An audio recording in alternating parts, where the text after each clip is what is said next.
Assalamualaikum warahmatullahi wabarakatuh. Kembali lagi di channel Berita Mistis.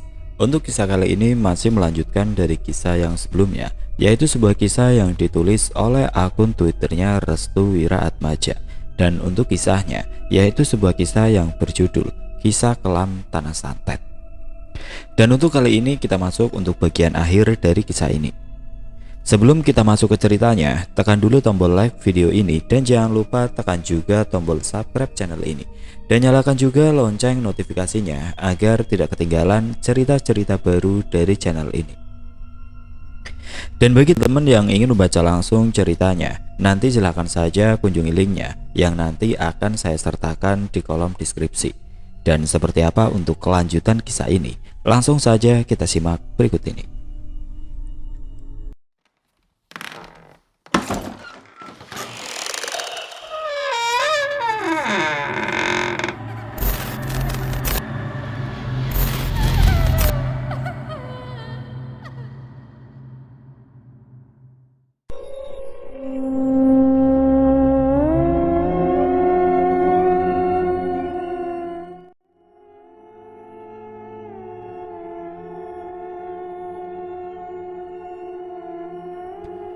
Setelah mendengar nama itu, tanganku tiba-tiba semakin menggenggam dengan kencang. Mataku semakin tajam menatap wajah Mbak Goro. Seperti ada sesuatu yang turun dengan seksama di dalam tubuhku. Entah mengapa seperti ada sesuatu yang ingin masuk ke dalam tubuhku. Sama seperti ketika Cismoyo dirasuki oleh sesuatu yang berasal dari leluhur kami. Tiba-tiba penerangan mati dengan sendirinya, pintu tertutup dengan kencang. Dan angin berhembus dengan sangat kencang, seolah-olah ada sesuatu yang datang dan merasuki tubuhku. Mbak Goro dan Bauti yang menyadari hal itu langsung menundukkan kepalanya sembari memberikan rasa hormat kepada sesuatu yang merasuki tubuhku dengan cepat. "Aku tahu siapa yang kamu maksud, Goro," ucap sosok yang merasuki dengan suara wanita yang sangat berat. "Aku paham, Mbak. Jangan ragukan anak ini untuk merebut Lambean Gunung. Aku sudah menjaga anak cantik ini untuk membunuh orang yang kamu maksud." "Maaf, Mbah, aku sudah paham jika anak cantik ini akan dijadikan pewaris selanjutnya." Bersamaan dengan itu, penerangan langsung menyala kembali. Aku pun kembali normal seperti biasanya. Aku tidak tahu apa yang baru saja terjadi, akan tetapi ibuku langsung memelukku dengan eratnya. "Putri, kamu memang pewaris selanjutnya." Aku tidak tahu apa yang harus aku lakukan. Namun dengan menyebutkan kata pewaris selanjutnya, aku semakin paham jika tugas dan bebanku akan semakin berat. Sama seperti Cismoyo, kini penglihatanku semakin jelas. Aku bisa membaca aura dari orang-orang yang ada di sekitarku. Bahkan yang lebih mengejutkannya, aku bisa melihat perewangan yang dimiliki oleh Mbak Goro yang disebut dengan Dewi Mitarsi itu. Saat aku melihatnya, Dewi Mitarsi menundukkan kepalanya sembari memberikan penghormatan kepadaku. Lalu Mbak Goro pun memberikan sesuatu yang dilapisi dengan kain berwarna putih. Katanya, itu adalah senjata untuk membunuh orang yang dimaksud oleh Mbak Goro sebagai orang yang memiliki ilmu kanuragan tinggi yang disebut sebagai penjaga dari alas Ketik Karam. "Besok adalah purnama, musuh kita akan lebih banyak. Selain penjaga dari alas Ketik Karam, kita juga memiliki musuh dari keluarga kita sendiri, yaitu Mas Paijo beserta para bolo demit yang dimilikinya. Jangan lupakan juga dengan wedus demit ireng yang telah mengambil 2 bola mata adikmu. Dia adalah musuh terberat dan terbesar kita." Aku menyadari apa yang menjadi harapan keluarga untukku sebagai pewaris selanjutnya untuk merebut tanah Lambean Gunung dan juga membalikan semua apa yang mereka dapatkan, seperti 2 bola mata Cismoyo dan wajah si Mbah Kakung yang telah diserang oleh Sewu Lemut. Gambaran bulan purnama di langit telah terbentuk sedikit demi sedikit.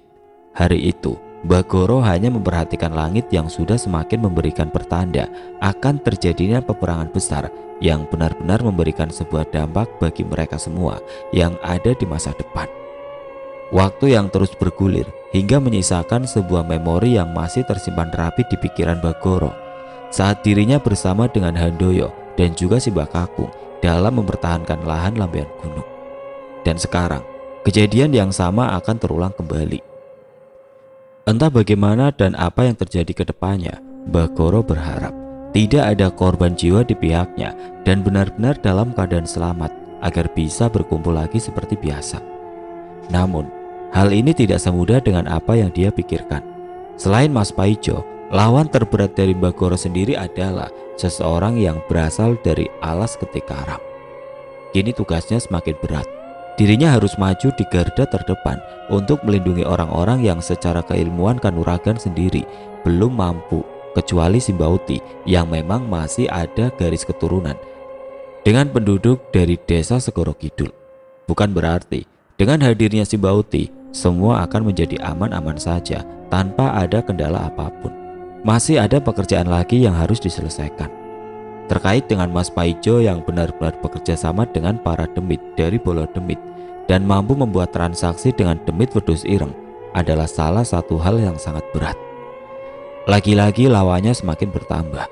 Bagoro belum tahu apakah dengan mengendalikan perewangannya yaitu Nyi Mitarsi yang akan berubah wujud menjadi siluman serigala mampu melawan mereka semua. Kerisauan hati Bagoro pun akhirnya tergambarkan dari wajahnya yang tidak tenang dan sedikit risau. Dia hanya menatap arah lambean gunung yang akan menjadi tempat pertemuan antara dirinya dan juga para lelembut lambean gunung itu sendiri. Putri yang merupakan seorang pewaris dari lambean gunung juga harus siap menjadi target utama dari Mas Paijo. Pasalnya, jika memang Mas Paijo mampu membunuh Putri, maka lambean gunung akan menjadi milik Mas Paijo. Namun tidak semudah itu. Mas Paijo harus membunuh Putri. Semalam tadi, dirinya dirasuki oleh sosok dayang atau penjaga yang berasal dari Tra leluhurnya. Ini membuktikan Putri tidak sendirian.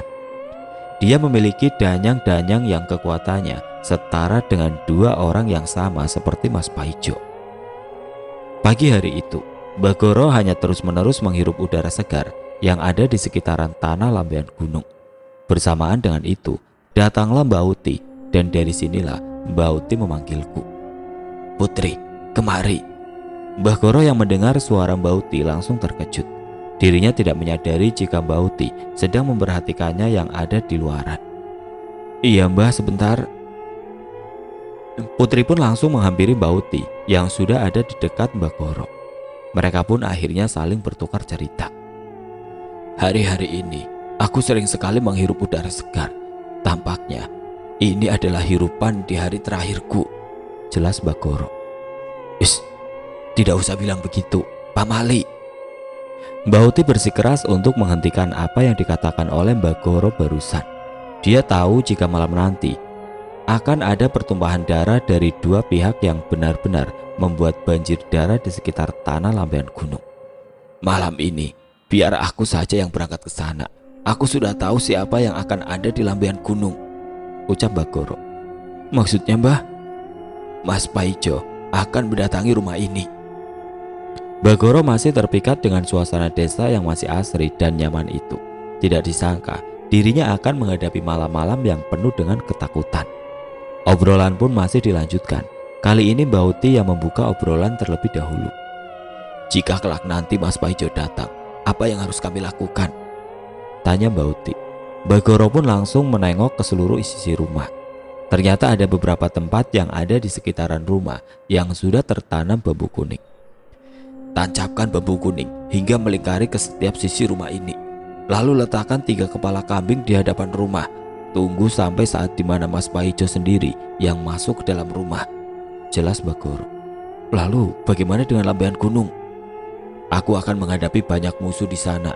Jika kelak jasadku terbaring di sana, letakkan jasadku dan kuburkan di dekat lambean gunung." Mbak Uti langsung memeluk Bagoro. Dia merasakan apa yang memang akan terjadi di malam hari nanti. Aku sendiri masih melihat ibu yang seringkali bersedih ketika Cismoyo belum juga bisa disembuhkan. Dalam hatiku, aku selalu berucap untuk bisa mengembalikan 2 bola mata yang memang sudah diambil oleh sosok demit wedhus ireng itu. Jika malam ini benar-benar sesuai dengan rencana, maka rencana yang disesuaikan oleh Bagoro akan membawa kemenangan bagi kita. Bagoro meminta kepada Mbak Uti untuk menjaga di bagian belakang rumah untuk menghadapi demit wedhus ireng. Sedangkan Bagoro Dia akan menuju ke Lambean Gunung untuk melawan orang yang telah membunuh Pak Handoyo. Dan terakhir adalah aku dengan ibu. Kami berdua akan menjaga Cismoyo dan juga Simbah Kakung dari Mas Paijo. Sebelum akhirnya subuh tiba, kami akan terus melawan mereka hingga beberapa dari mereka akan mati dan menyatakan untuk menyerah. Saat ini kami hanya selalu berharap jika Mas Paijo dan yang lainnya kalah dalam memperebutkan Lambean Gunung, lalu Cismoyo dan juga Simbah Kakung, keduanya bisa kembali seperti semula dan berkumpul bersama. Malam harinya, saat dimana semua sudah mempersiapkan untuk menghadapi peperangan yang terjadi di Lambean Gunung, Simba Uti dan juga Bagoro telah menyiapkan semuanya. Seluruh bambu kuning telah berada di sekitaran rumah, lalu 3 kepala kambing sudah diletakkan di hadapan rumah untuk menahan banyaknya demit yang masuk ke dalam rumah. Bagoro memperhatikan Purnama yang sangat indah, namun seperti memiliki kesan yang agak mengerikan. Purnama itu seperti memberikan pertanda kepada dirinya dan juga seluruh keluarganya akan perpisahan yang akan dihadapi.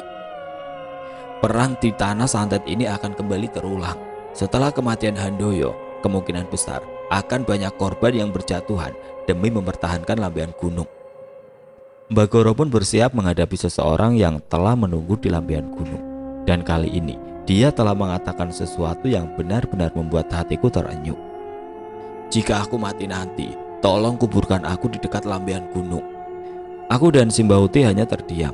Kami berdua tidak bisa mengatakan apapun di saat Bagoro mengucapkan kata perpisahannya sembari berjalan menuju lahan Lambean Gunung. Suasana menjadi sangat dingin. Beberapa suara aneh juga muncul bersautan. Simbauti menyuruhku untuk masuk ke dalam dan meninggalkannya di hadapan rumah. Aku belum tahu apa yang ada di benak Simbauti ketika menyuruhku untuk masuk terlebih dahulu. Tanah di hadapan rumah sedikit bergetar. Ternyata benar apa yang memang diperkirakan oleh Mbak Goro. Demit-demit yang berasal dari kampung Bolodemit mendatangi rumah kami. Bentukan mereka yang sangat mengerikan dan berbeda-beda membuat Simbauti menghela nafas sejenak. Jika memang bisa disebut satu persatu, demit seperti mereka memiliki sebuah bentukan yang tidak semuanya menyerupai apa yang pernah aku pikirkan sebelumnya. Dari bentukan tubuh, wajah, tangan, dan kaki, semuanya memiliki bentukan yang sangat berbeda. Ada yang memang memiliki bentukan seperti pocong, gendruwo, kuntilanak, dan lain sebagainya. Namun, yang lebih mengerikan adalah bentukan setengah tubuh hitam legam dan setengah lagi berbentuk hewan. Bentukan seperti inilah yang sangat memberikan kesan seram. Aku yang masih mengintip banyaknya sosok yang sudah berdiri beberapa meter di hadapan Simbauti. Namun ada bentukan yang menurutku benar-benar sangat membuat bulu kuduku merinding seketika. Dia datang ketika semua sosok demit itu berjejer rapi dan mempersilahkan sosok demit itu berjalan menghampiri Simbauti sembari menggenggam sesuatu yang ada di tangan kanannya. Ternyata sosok itu adalah musuh utama dari Simbauti. Dia adalah demit Wedus Ireng yang sempat dibicarakan oleh Mbak Goro dan juga Simbauti. Bentukan dari Wedus Ireng ini sangat besar. Kira-kira bisa mencapai 3 meter dan 2 kali lipat dari tubuh Simbauti saat tubuhnya tegap. Lalu tangan kanannya yang mencengkram sesuatu seperti ada benda yang ingin diperlihatkan kepada Simbauti. Lalu secara perlahan dia membukanya dan memperlihatkan benda tersebut kepada Simbauti. Dengan sekejap Simbauti menampakkan ekspresi yang geram karena dirinya tahu benda tersebut adalah 2 bola mata milik Cismoyo. Lalu dari luaran Simbauti langsung menghadap ke belakang seolah-olah memberitahu kepadaku yang sedang mengintip dari dalam rumah. Matikan semua penerangan. Dengan sekejap demit-demit yang berada di belakang demit Wedus Ireng itu berterbangan ke arah rumah. Aku sendiri terkejut saat melihat sosok kuntilanak dan pocong yang melayang-layang seperti kain yang ditiup angin dan terbang menuju ke arah rumah. Dengan cepat tubuhku langsung merespon untuk mematikan semua pencahayaan yang ada di seluruh tiap sudut rumah. Aku langsung berteriak ke arah ibu. "Bu, ibu, mereka datang!" teriakku. Ibu pun langsung membukakan pintu kamar dan mempersilahkan aku untuk masuk ke dalam kamar. Ibu langsung memelukku dan mencoba untuk menjagaku agar tidak tertangkap oleh demit-demit yang mencoba untuk menangkapku. karena aku adalah pewaris terakhir dari Lambean Gunung. Suara tawaan yang melengking, langkah kaki yang berat, dan suara eraman yang mengerikan telah berada di sekitaran rumah. Bagiku, keselamatan Cismoyo dan juga Simbah Kakung adalah harapan terakhir. Keduanya harus benar-benar segera diselamatkan. Jika tidak, maka rencana kami semua untuk bisa mempertahankan Lambean Gunung dan juga menyelamatkan keduanya akan benar-benar sirna dan hancur. Ibu mendekap tubuh Cismoyo yang mulai resah karena hawa keberadaan para demit sudah terasa olehnya. Keduanya yang tertutup oleh kain putih dan kepalanya yang selalu menengok-nengok mencari cahaya dari gemerlap penglihatan Cismoyo. "Bu, kok rumah kita ramai banget?" "Dek, rumah kita lagi diserang." "Mbak mana, Bu?" Aku langsung mendekatkan diri ke arah Cismoyo yang sedang meraung-raung ketakutan karena tidak nyaman akan keadaan rumah. Ibu terus memeluk Cismoyo hingga menenangkannya. Dari kejauhan, suara ledakan terdengar dengan jelas. Aku semakin khawatir dengan keadaan si Bauti yang sedang menghadapi demit wedus ireng itu.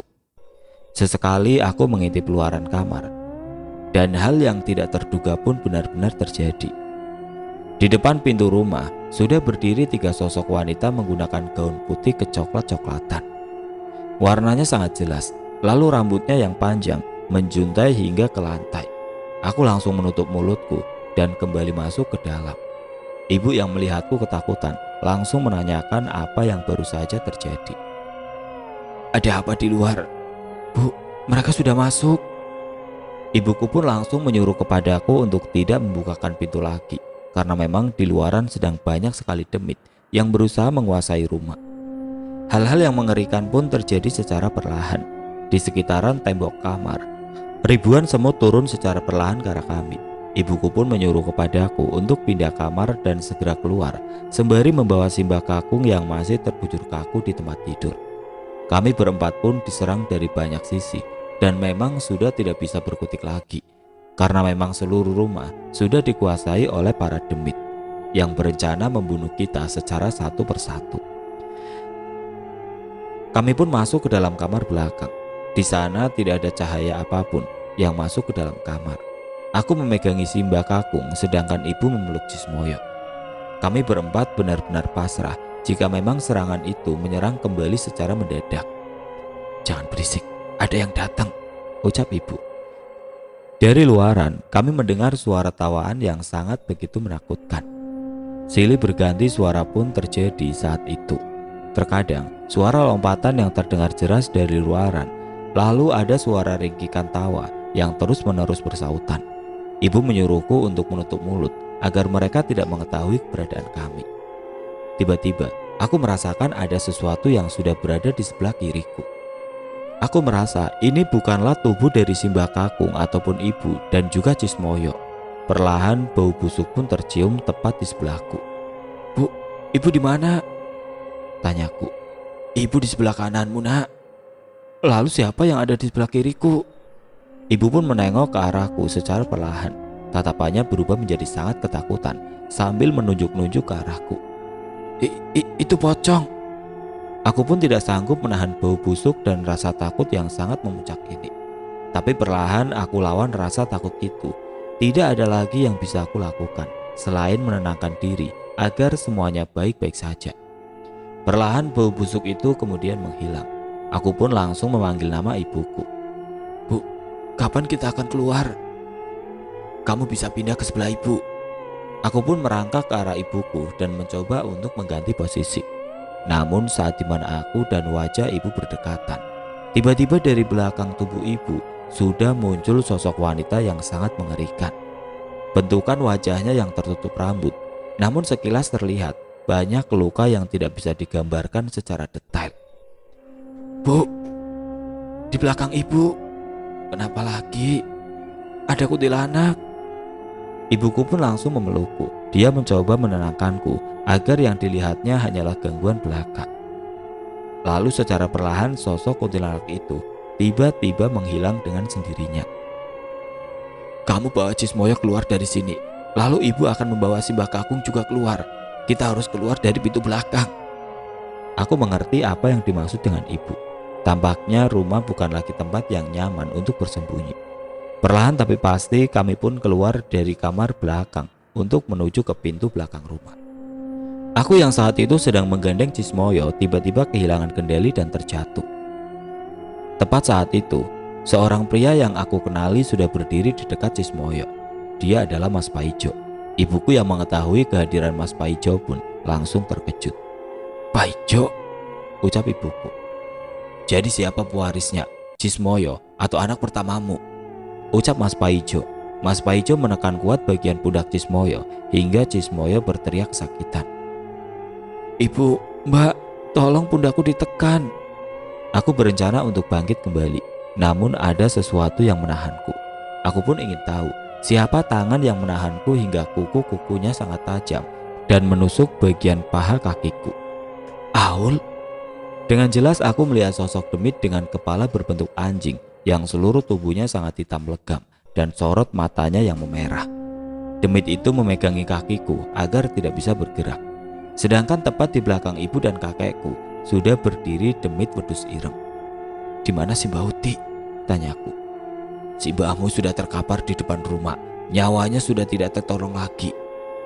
Mas Paijo pun langsung mengeluarkan sesuatu yang berasal dari jubah hitamnya itu.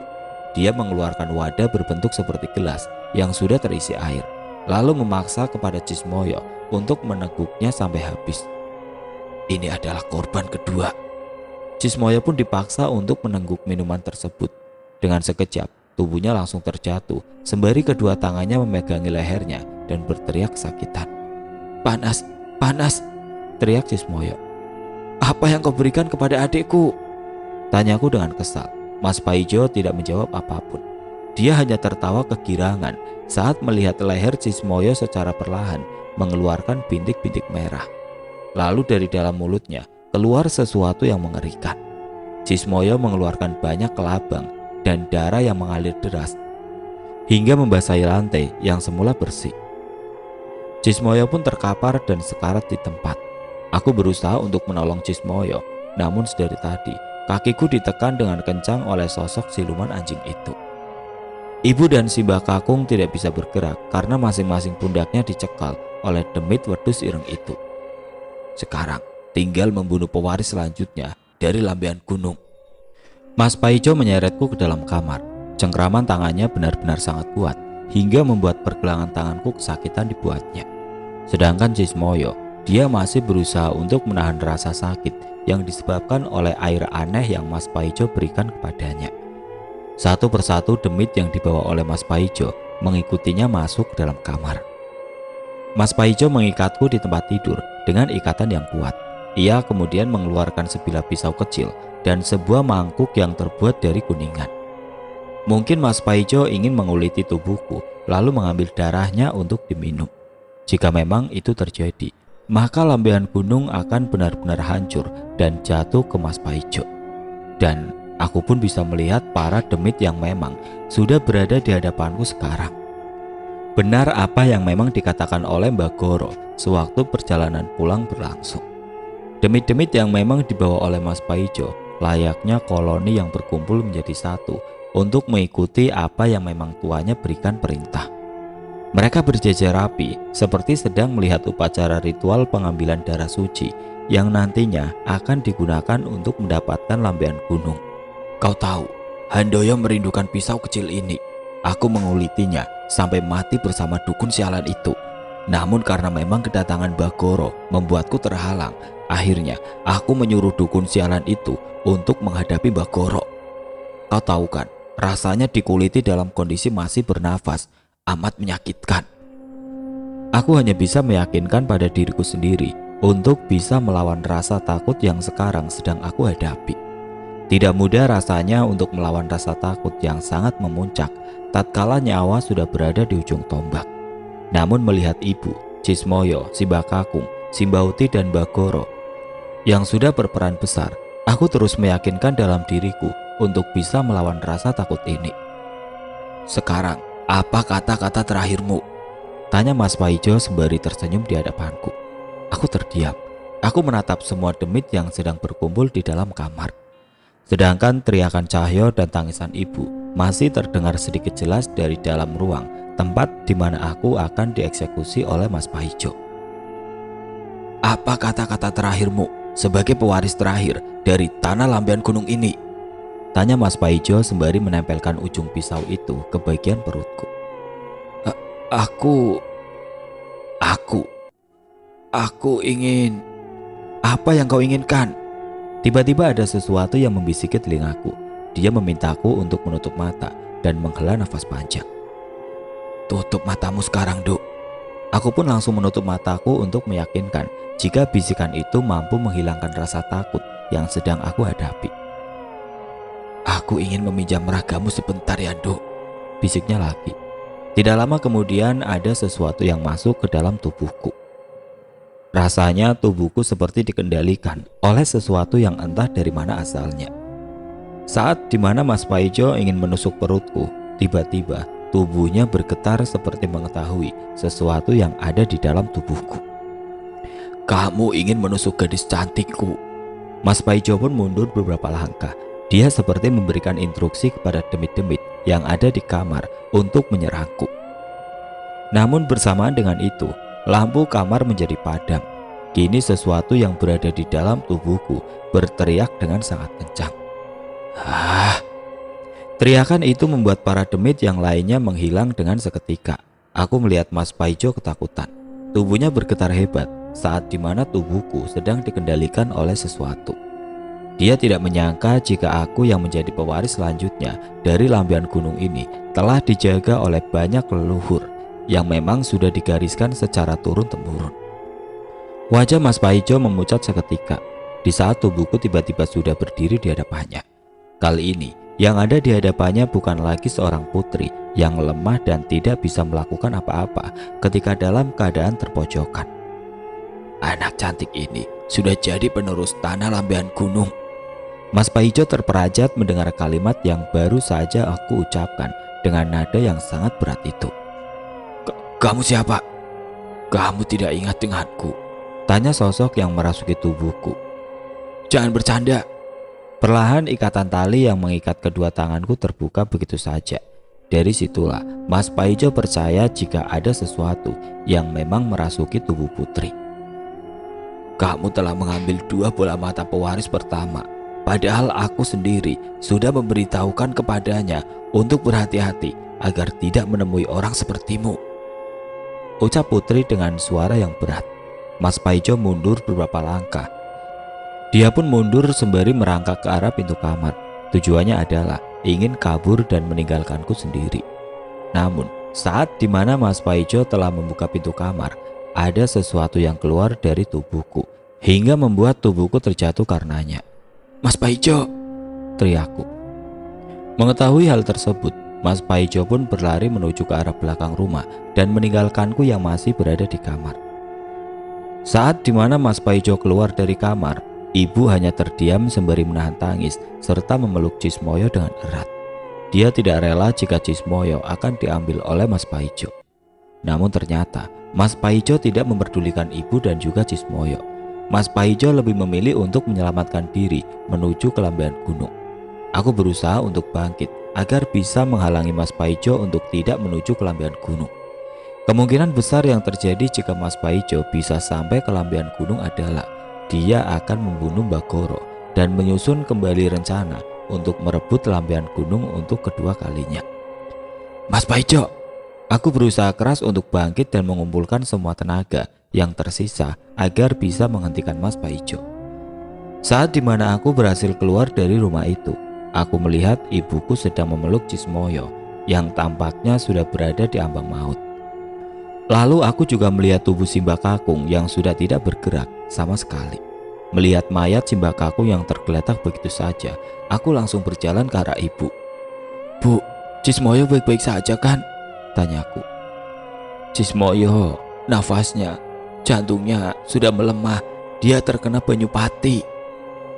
Entah mengapa melihat Cismoyo yang tidak bisa bergerak seperti itu, aku pun langsung tergerak untuk mengejar Mas Paijo. Aku berencana untuk meminta kepadanya agar Mas Paijo mau menyembuhkan Cismoyo atau setidaknya memberikan penawar dari sesuatu yang telah diberikan kepada Cismoyo hingga tubuhnya benar-benar sekarat tidak berdaya. Saat dimana aku bangkit, ibu menarik tanganku lebih dahulu. Dia meminta kepadaku untuk bisa menyelamatkan Cismoyo dan Simbauti.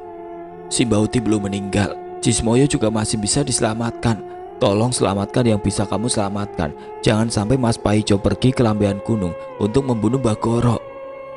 Aku pegang erat permintaan ibu untuk yang terakhir kalinya, karena kemungkinan besar ini akan jadi pesan terakhir yang harus aku lakukan agar bisa menyelamatkan Cismoyo dan juga Bauti. Suara langkah kaki Mas Paijo semakin menjauh.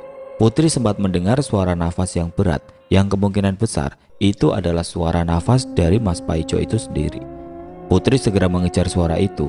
Dedaunan yang kering terus diinjaknya agar bisa mencegat Mas Paijo. Lambat laun kakinya terus melangkah ke arah hutan. Dia melihat seseorang yang tampak sedang buru-buru menghindari kejaran. Putri yakin itu adalah Mas Paijo yang sedang berjalan menuju ke arah Lambean Gunung. Mas Paijo, berhenti! Mas Paijo sesekali menatap ke arah belakang. Dia sadar bahwa pelariannya sedang dalam kejaran Putri yang tidak menginginkan dirinya kabur begitu saja. Tepat saat di mana Mas Paijo hendak melewati pohon yang tumbang, kakinya tersandung lalu tersungkur ke tanah. Kaki kanannya langsung bengkak seketika. Mas Paijo merasa ini pertama kalinya dia merasakan hal yang aneh, hanya perkara terjatuh akibat tersandung sesuatu yang aneh. Mas Paijo rasa ada sesuatu yang dengan sengaja menjatuhkannya dengan begitu saja. Dia pun mencari penyebab tubuhnya bisa terjatuh begitu saja. Dari balik pepohonan, keluar siluman serigala yang datang begitu saja. Demit itu merupakan perewangan dari Bagoro. Dewi Mitarsih, ucap Putri ketika melihat sosok siluman serigala yang ia tahu kalau sosok itu adalah jelmaan dari Dewi Mitarsih.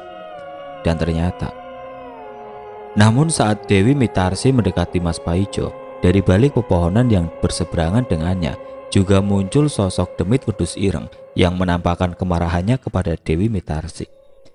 Demit Wedus Ireng itu pun perlahan mendekati Dewi Mitarsih yang berkeinginan untuk membunuh Mas Paijo. Suara auman serigala yang begitu kencang membuat tubuh Putri merinding karenanya. Gertakan itu menjadikan Demit Wedus Ireng mengalihkan keinginan Dewi Mitarsih untuk mencari tempat yang tepat untuk melakukan pertarungan. Kini Dewi Mitarsih dan juga Demit Wedus Ireng berpindah tempat untuk melakukan sebuah pertarungan besar. Akan tetapi, Putri yang baru menyadari jika Dewi Mitarsih mendatangi lokasi ini sempat berpikir bahwa Bagoro melakukan ini karena memang dirinya tahu jika Mas Paijo akan mendatangi Lambean Gunung. Dengan begitu, dia sengaja melepaskan Dewi Mitarsih untuk segera membunuh Mas Paijo agar nantinya Lambean Gunung tidak jatuh ke tangannya. Namun, jika Bagoro melakukan itu semua, itu artinya Bagoro sengaja mengorbankan diri dengan bertarung melawan dukun dari sekutu Mas Paijo tanpa menggunakan perewangan. Mas Paijo pun mulai bangkit. Dia mulai kembali berjalan untuk menuju ke Lambean Gunung. Tekadnya yang kuat untuk bisa mendapatkan Lambean Gunung telah ia rumuskan sejak lama. Dengan bangkitnya Mas Paijo, aku pun tidak gentar lagi untuk bisa menghentikannya. Kini dia harus cepat-cepat menghalangi Mas Paijo untuk bisa mengambil apa yang telah dirampas olehnya. Sesaat sebelum Mas Paijo hampir tiba menuju Lambean Gunung, aku segera mempercepat langkah kakiku untuk bisa menghalanginya. Dia tahu kaki kanannya sudah tidak bisa digerakkan kembali.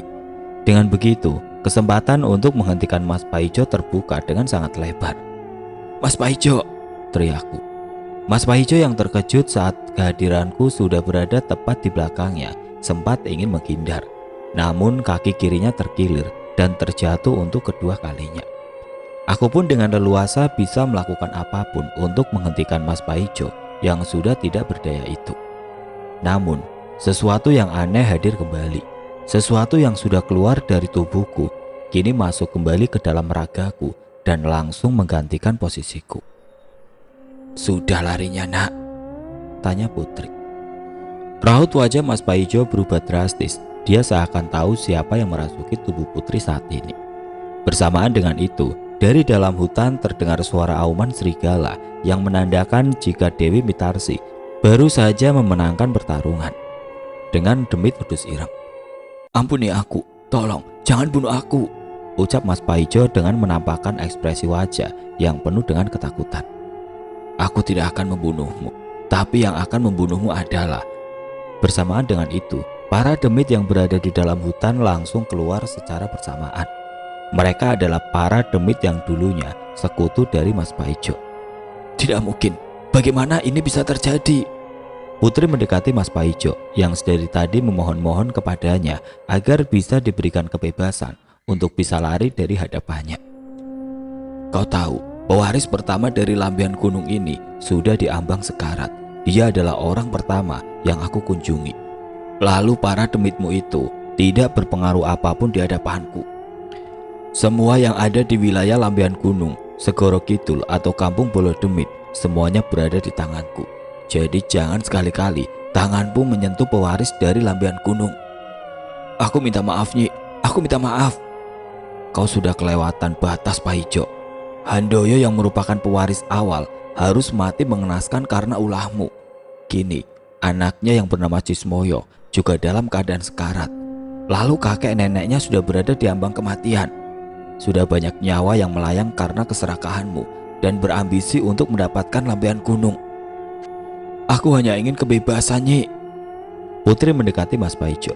Tepat di belakangnya, para demit sudah berdiri untuk menunggu aba-aba dari sosok yang merasuki tubuh Putri. Sekarang, kamu ingin bebas, Nak? Tanya Putri. Iya, Nyai. Nyuwun sewu. Putri pun menatap ke arah belakang, lalu berjalan melewati tubuh Mas Paijo sembari menginjak tubuhnya yang langsung tergeletak di tanah. Bawa manusia durjana ini menuju Kampung Bolo Demit. Dengan seketika para demit yang berada di hadapan Mas Paijo langsung berebut untuk menarik tubuhnya hingga terseret-seret. Teriakan minta tolong Mas Paijo pun diabaikan begitu saja. Dia dibawa oleh para demit ke dalam hutan untuk disuguhkan tubuhnya ke Kampung Bolo Demit. Dengan begitu tidak ada lagi halang rintangan yang mengganggu Putri. Namun saat dimana sosok itu masih berada di dalam tubuh Putri, sosok itu berkata untuk Putri, Duk, menjadi pewaris tanah yang penuh barokah ini tidaklah mudah. Terkadang kamu harus siap menerima rasa sakit dan kehilangan orang-orang yang mencintaimu secara tulus. Aku harap jika adikmu, kakekmu, dan nenekmu tidak selamat, kamu masih memiliki ibu yang terus membantumu untuk tetap menjaga Lambian Gunung. Bersamaan dengan itu, sosok itu keluar dari tubuh Putri. Putri yang terpental karena dorongan energi besar yang keluar begitu saja dari tubuhnya, tiba-tiba merasakan rasa kesedihan yang paling mendalam. Di hadapannya sudah tergeletak dua orang yang perutnya sama-sama tertusuk bambu kuning. Bagoro, Putri menangis dengan kencang. Malam itu juga, dia benar-benar menyaksikan betapa rapuhnya hati dan pikiran Putri saat mendapati orang-orang yang dicintainya telah tiada semua. Aku pun kembali ke rumah sembari dengan penuh kesedihan. Tubuhku yang semakin lemah harus dihadapkan dengan keadaan yang sangat memilukan. Simbauti sudah meninggal dunia tepat di hadapan rumah. Dia tahu pengorbanannya saat melawan Demit Wedhus Ireng benar-benar harus diberikan penghormatan yang layak. Namun semua tidak selesai begitu saja. Saat aku membuka pintu, aku melihat ibu sudah menangis sembari memeluk dua orang yang amat mencintainya. Putri, adikmu. Ibu, maafin Putri. Simba Kakung, Simbauti dan Cismoyo, mereka semua gugur dalam mempertahankan tanah Lambian Gunung. Ucap ibu sembari menangisi mereka semua yang telah gugur. Bagoro juga, Bu. Kini hanya kita berdua saja yang harus merawat tanah Lambian Gunung itu lagi. Malam itu aku bersumpah pada diriku sendiri untuk menjaga mutiara terakhir yang aku miliki, yaitu ibu. Saat aku melihat jasad Cismoyo yang telah dikafani, aku teringat akan pesan Simbauti untuk menjaganya sampai ajal menjemputku nanti. Namun aku sendiri telah kehilangan orang yang paling aku sayangi. Cismoyo harus menanggung beban yang sangat berat hingga dirinya tidak bisa lagi hadir di hadapanku sekarang. Dengan begitu aku akan menjadi pewaris selanjutnya untuk menjaga tanah Lambian Gunung dari orang-orang yang memiliki niat tidak baik. Sesuai pesan Bagoro, Jasad mereka semua dikuburkan di dalam satu liang lahat yang lokasinya berdekatan dengan tanah lambean gunung. Untuk itu, aku sendiri selalu mendatangi tanah lambean gunung sembari mendoakan mereka semua yang telah gugur dalam mempertahankan harga dirinya untuk menjaga tanah lambean gunung, tanah keramat yang penuh barokah dan limpahan rahmat dari Tuhan Yang Maha Esa. Semoga dengan cerita ini kita bisa mengambil banyak hikmah terkait pengorbanan yang dilakukan orang-orang sekitar kita demi menjaga harga diri dan kehormatannya. Dengan begitu, kita bisa menjadi pribadi manusia yang lebih baik seutuhnya hingga ajal menjemput nanti.